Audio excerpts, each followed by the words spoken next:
Bom, pessoal, voltamos com a avaliação secundária. Vamos falar agora sobre a avaliação do abdômen. No abdômen, a gente avalia 4 parâmetros. Se ele está com rigidez, distensão, dor e equimose.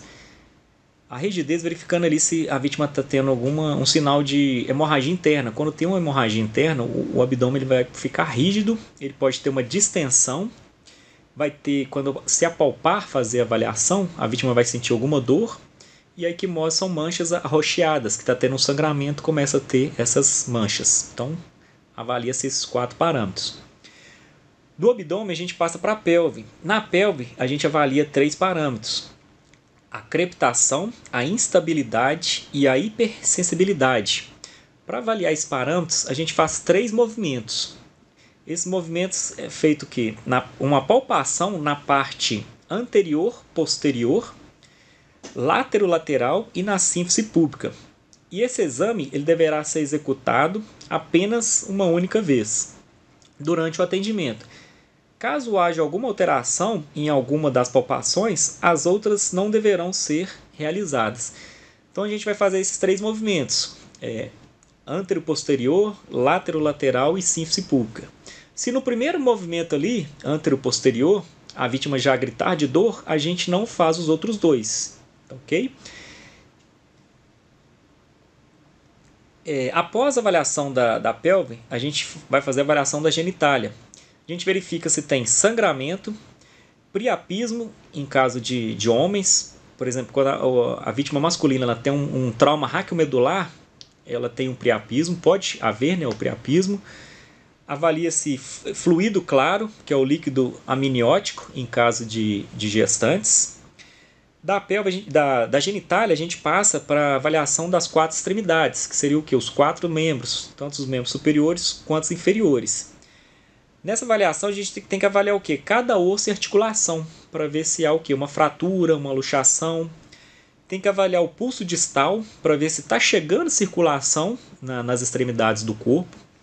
A sensibilidade, fazendo um pequeno beliscãozinho ali, para ver se aquela vítima está tendo alguma reação. A motricidade, por exemplo, nos membros superiores, pedir à vítima ali para apertar a sua mão para ver se ela está tendo força. Na parte das pernas, pedir para ela empurrar a sua mão para ver se ela está tendo essa força ali para estar empurrando. E a perfusão capilar, que seria o quê? O apertar ali o dedo para ver se está voltando à coloração normal. Lembrando que a perfusão capilar normal ela tem que ser menor que 2 segundos, então tem que demorar menos que 2 segundos para voltar à coloração normal.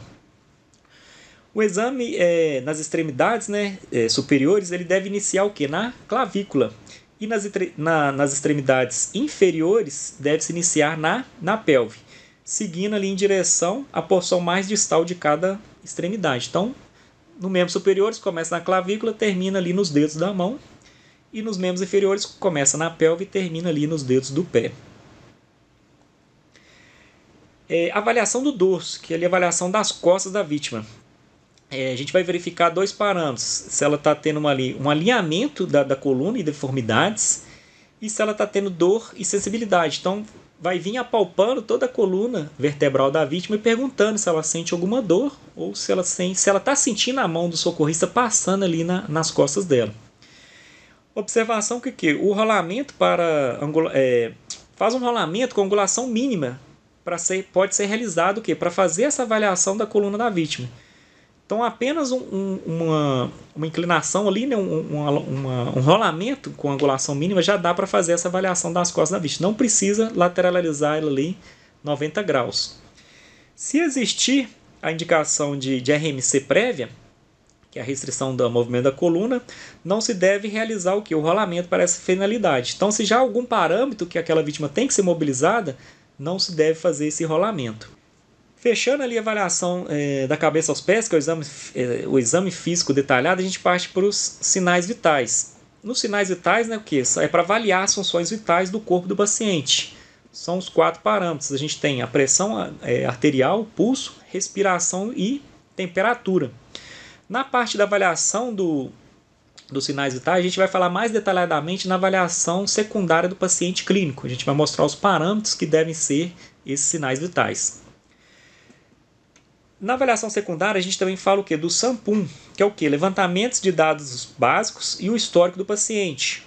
O S desse mnemônico, SAMPUM, significa o quê? Sinais e sintomas, que seria o quê? As queixas que o paciente vai estar sentindo. Você vai perguntar para ele, o que você está sentindo? Ah, estou sentindo uma dor no meu braço. Sintoma, estou sentindo uma dor de cabeça. Esse mnemônico é para lembrar o que a gente tem que fazer, perguntar para o paciente. O A é de alergias. Se ele tem alergia a quê? A medicamentos, alguma coisa que ele comeu. O M, medicamentos que ele faz uso, que ele usa regularmente ou não, ou se fez algum uso de alguma droga. O P é de passado médico, problemas de saúde ou prenhez. A prenhez é se a vítima está grávida. Procurando o quê? Por doenças crônicas ou cirurgias recentes também. A gente pergunta se a vítima fez alguma cirurgia recente. O U é de última alimentação. Tem que saber o tempo decorrido dessa última alimentação. Até mesmo o caso de hipoglicemia. Se a vítima ficou muito tempo sem se alimentar, ela pode gerar uma hipoglicemia. Ou se ela fraturou algum osso que vai precisar de uma cirurgia, ela tem que estar em jejum para fazer essa cirurgia, então é importante a gente saber o tempo decorrido que ela fez a última alimentação. E o M ali é o mecanismo de lesão, para saber se ele foi significativo ou específico. A gente vai perguntar para a vítima o que aconteceu. Ah, eu fui chutar a bola ali e destronquei o pé, vamos dizer assim. Então é um mecanismo de lesão específico. Ah, eu fui atropelado ou caí de uma altura maior ou igual a 2 metros, então já é um mecanismo de lesão significativo. Então a gente tem que saber o que aconteceu com aquela vítima. Passado esse SAMPUM, né, a gente vai entrar aí na restrição do movimento da coluna, que é a famosa RMC. Para fazer essa restrição do movimento da coluna, existem alguns critérios de avaliação. Então, são critérios que indicam situações indicativas para estar realizando essa RMC. Então, primeiro aí a gente tem o quê? A idade igual ou maior que 65 anos. Então, uma vítima que sofreu algum trauma, se ela tiver igual ou maior, né, que 65 anos, ela tem que ter os movimentos da coluna restringidos. Se ela tem algum déficit neurológico, ela precisa ser imobilizada. Se tem mecanismo de lesão significativo, por exemplo, um atropelamento.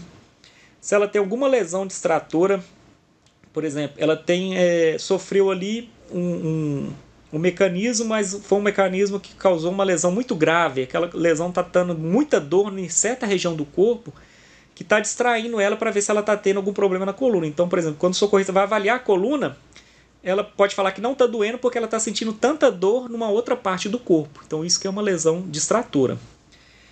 Dificuldade de comunicação é extremamente importante. Por exemplo, você vai perguntar à vítima se ela está sentindo alguma dor, a vítima pode ser uma vítima estrangeira, que não fala a nossa língua, então a gente não vai conseguir compreender, então é um critério para estar fazendo a mobilização da coluna dela. E se ela tem alguma deformidade, sensibilidade alterada ou alguma dor na linha da coluna. Então, se ela tem alguma dor ali na linha da coluna, ela obrigatoriamente tem que ter os movimentos da coluna dela restringidos. Então, esses são os critérios gerais. Frisando aqui, cuja vítima tem um mecanismo de lesão significativo, por exemplo, um corte no dedo, bem como traumas perfurantes, né, isolados, não deve ter os movimentos da coluna restritos, salvo melhor entendimento do chefe da guarnição ao avaliar o contexto da ocorrência. Então, se tem um mecanismo de lesão específico, não precisa ter ali os movimentos restritos, salvo o melhor entendimento do chefe da guarnição. Se o chefe da guarnição entender que é melhor fazer a restrição do movimento da coluna, ele pode ordenar ali para ser feito. E quando ocorre a restrição ali do movimento da coluna? Então a gente temos durante a avaliação primária, nos seguintes casos: quando constatado que é uma vítima estável, uma vítima de caso de load and go. Na avaliação primária, eu vou fazer lá o XABCDE, as etapas lá. Vi que aquela vítima é uma vítima estável, uma vítima grave, ela tem que ser transportada rapidamente para o hospital. Então eu já faço a restrição do movimento da coluna dela e já transporto para o hospital. Então a gente tem que verificar os casos de load and go. Vítimas estáveis desde que haja algum empecilho na avaliação. Por exemplo, dificuldade na comunicação pelo idioma ou outra deficiência, sinais de intoxicação, a vítima que está alcoolizada ou ingeriu alguma droga, ou lesões que desviam a atenção, que são as lesões distratoras. Então, nesses dois casos, aí, a gente vai estar fazendo a RMC durante a avaliação primária. Tanto vítimas instáveis ou estáveis, se tiver alguma dificuldade na comunicação, sinais de intoxicação ou sinais de lesões que desviam a atenção. Durante a avaliação secundária, nos seguintes casos, se houver sensibilidade alterada ou deformidade na linha da coluna, então quando for avaliar as costas da vítima, viu que tem alguma dor, ela vai ter que ser mobilizada. A idade maior ou igual a 65 anos, a redução na sensibilidade ou força nos membros superiores e inferiores, então verificou a motricidade nos membros. Se ela não está tendo motricidade ali, ela tem que ser imobilizada. Lesões supraclaviculares, que seria isso? Lesões acima da clavícula, por exemplo, ela teve um TCE, bateu a cabeça, ela tem que ser mobilizada. Mecanismo de lesões que envolvem alta transferência de energia.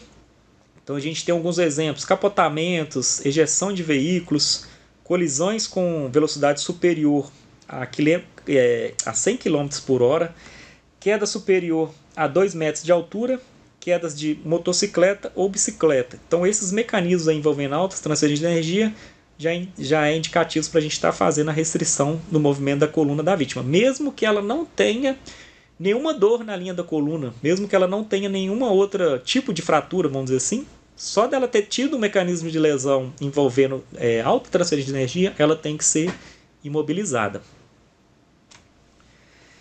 Ao término da avaliação secundária, somente o que? Se for constatado nenhum dos itens anteriores citados, deve-se solicitar à vítima que faça a movimentação da cabeça 45 graus para o lado direito, 45 graus para o lado esquerdo. E deve-se orientar a vítima a fazer essa movimentação de forma lenta. E se caso ela sinta qualquer dor ou dificuldade na realização do movimento, ela deve interromper imediatamente. Então a gente está fazendo a avaliação da vítima. Se a gente não constatou nada ali para estar fazendo a imobilização dela, ao final da avaliação secundária a gente vai pedir ela para fazer esse movimento, devagar para um lado, devagar para o outro. Caso ela sinta dor em algum momento, em alguma parte desse movimento, ela tem que interromper imediatamente e será feita a restrição do movimento da coluna dela. Uma observação é que após toda avaliação, se a vítima não se enquadrar em nenhum dos casos anteriores, bem como não sentir dor na movimentação da cabeça a 45 graus, essa não terá necessidade de ter seus movimentos da coluna restritos. Então ela não precisa ser imobilizada em prancha longa com colar. Existem algumas condutas para os casos específicos. Por exemplo, vítima de trauma penetrante. Não vai realizar RMC. Por exemplo, uma vítima que foi baleada ou foi esfaqueada, não se perde tempo ali fazendo a restrição do movimento da coluna dela. Vai simplesmente pegar ela, colocar na viatura e conduzir rapidamente para o hospital. Porque se a gente ficar perdendo tempo em mobilizar aquela vítima, ela vai morrer. Ela está com uma hemorragia interna devido a esse trauma penetrante. Então não se realiza RMC em vítimas com trauma penetrante.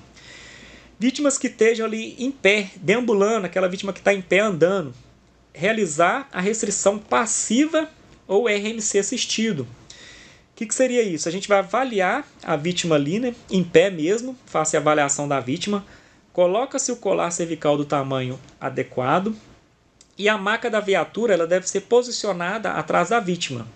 E ela deve ser orientada a sentar, sendo auxiliada a deitar na maca. Então essa vítima que está em pé, deambulando, ela teve um mecanismo de lesão significativo, por exemplo, um atropelamento. A gente vai ter que fazer RMC, só que a gente vai fazer o quê? A RMC assistida. A gente vai avaliar ela em pé, fazer a avaliação primária com ela em pé rapidamente, segurando a cabeça dela, colocar o colar, colocar a maca atrás da viatura e vai ajudar ela a sentar e depois a deitar na maca da viatura.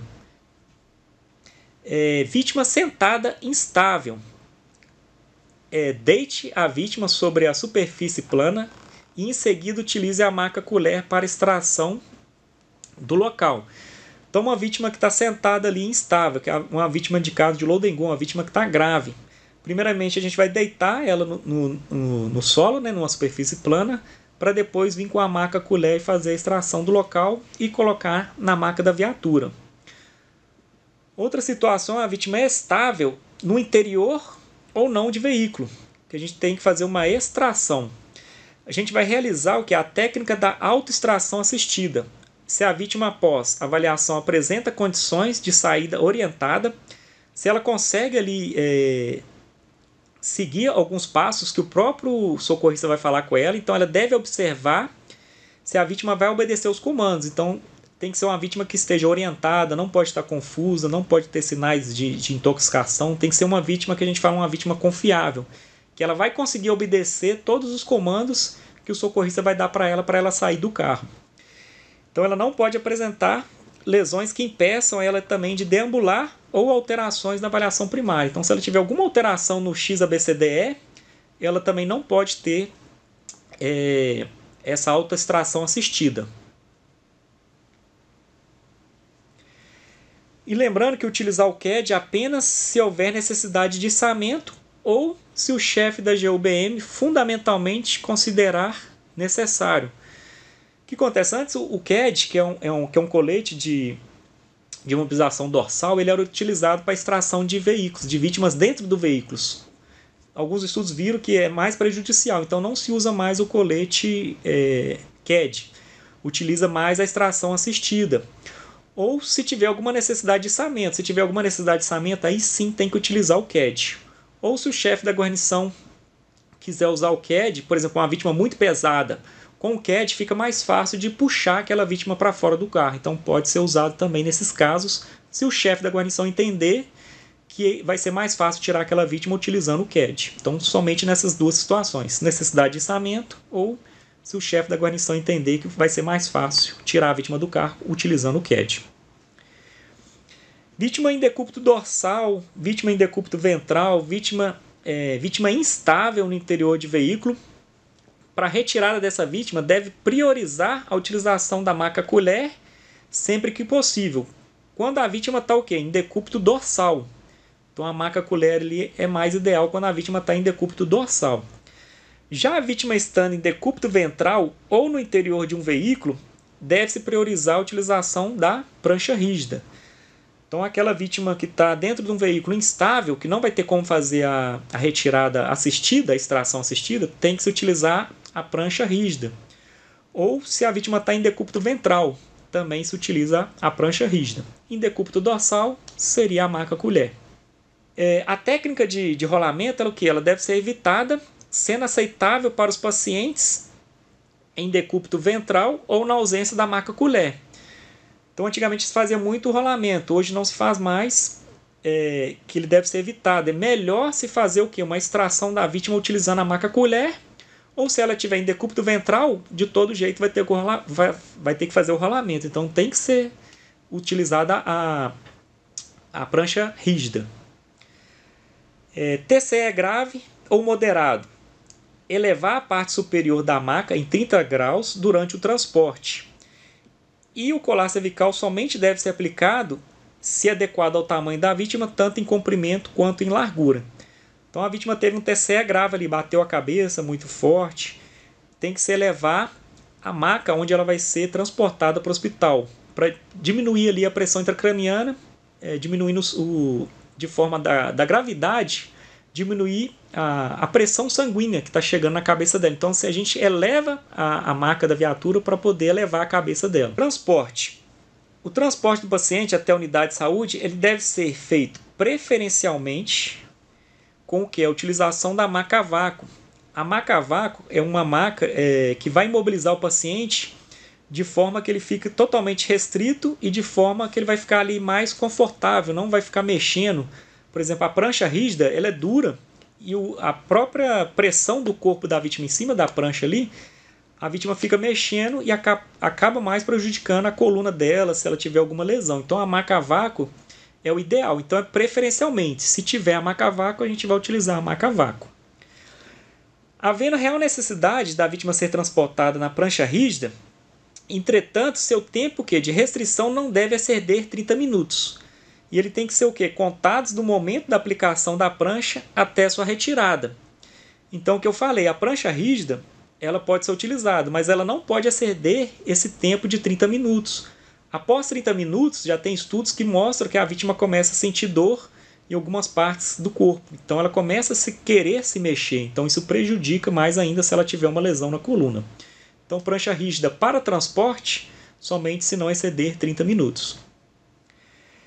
Para crianças, ela tem ali uma projeção, né, da região occipital, e pacientes com cifose, que é uma projeção dorsal, deve ser utilizado o quê? Um coxim adequado à necessidade de cada um, visando o quê? Manter a coluna cervical na posição neutra. Então as crianças geralmente têm a cabeça maior proporcional ao corpo, então tem que ser utilizado um coxim ali na parte das costas dela.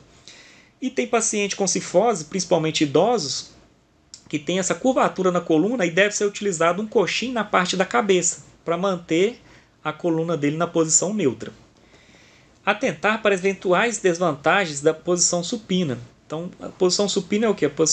A vítima em decúbito dorsal, sendo transportada para o paciente, para o hospital. Então, principalmente os obesos, eles podem ter aumento do trabalho respiratório, podendo chegar ao quê? A levar a uma insuficiência respiratória aguda. Então, dê preferência para a posição sentada. Então, a pessoa obesa, ela é melhor ser transportada na posição sentada, para não ter essa dificuldade respiratória. E vítimas graves, ela pode o quê? Ter uma compressão da veia cava. Então, dê preferência para a posição angulada sobre o lado esquerdo, ainda que em prancha longa. Então, assim, a grávida, ela tem que ser transportada deitada sobre o lado esquerdo, porque a veia cava está do lado direito. Então, para não pressionar a veia cava, o ideal é se transportar ela pelo lado esquerdo. Finalizamos aqui esse bloco. Vamos entrar no próximo bloco com a avaliação secundária do paciente clínico.